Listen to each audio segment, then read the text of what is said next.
According to ancient Hindu texts, the demon king Hiranyakashipu achieved what every tyrant dreams of: total, unchecked authority. By utterly crushing his enemies and outlawing dissent, he claimed dominion over the three realms. But his absolute power had a strict deadline. To prevent time from stripping him of his throne, he engaged in centuries of grueling penance until the creator god, Brahma, was forced to grant him a divine wish: the ultimate contract of immortality. The king systematically accounted for every variable. He specified he could not be killed inside or outside. No god, human, or beast could strike him down. He could not be slain day or night, on earth or in the sky, and no manufactured weapon could ever touch him. By removing the possibility of his own death, the king essentially broke the mechanics of the universe. He had successfully legislated away his mortality, removing any physical limit to his cruelty. Secure in his invincibility, Hiranyakashipu outlawed the worship of his cosmic enemy, Vishnu, and decreed that he was the only supreme being in existence. His entire empire complied, with one exception: his own son, Prahalad.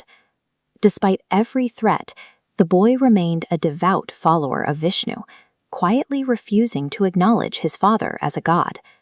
This created a glitch in the king's absolute authority. He could command the sun to move and armies to march, but he could not force a single word of prayer from a child. In that quiet refusal, the total control of the empire simply stopped working. The king discovered that no matter how much territory he conquered, he couldn't occupy the space inside another person's mind.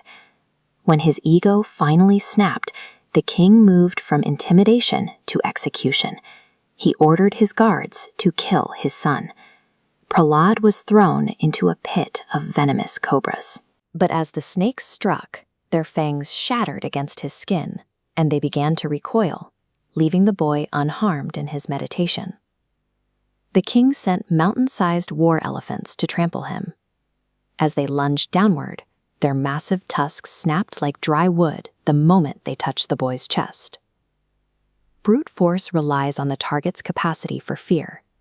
Faced with a child who was entirely at peace, the king's violence seemed to lose its momentum, becoming physically incapable of doing damage.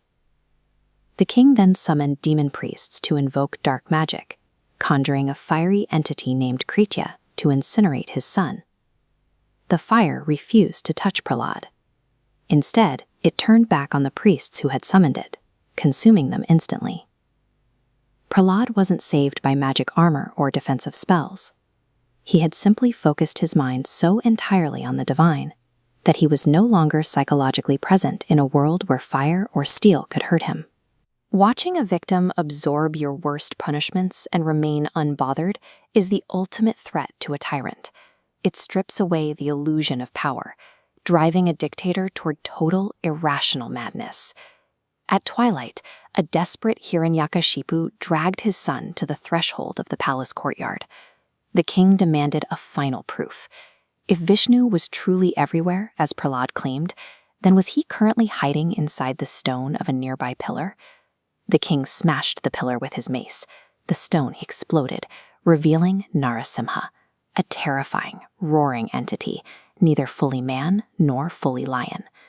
Hiranyakashipu had demanded a target for his rage, a physical proof of his enemy's existence. In his haste to prove his own supremacy, he had quite literally invited his killer into the room. The universe didn't break the contract of immortality. Instead, it looked at the specific wording of the king's demands and found a path through every single clause. Narasimha dragged the king to the doorway, neither inside nor outside. He lifted him across his lap, neither on earth nor in the sky. It was twilight. The executor was a hybrid. With bare, razor-sharp claws, ignoring useless weapons, he struck the final blow. The threat was gone. The terrifying energy of the avatar began to recede only when it felt the presence of Prahalad, as the monster gently bowed its massive head toward the small, glowing boy. The king tried to survive by mastering the letter of the law, but the universe proved that no matter how tightly a tyrant drafts his own safety, There is an inherent elasticity to reality that he can never outthink.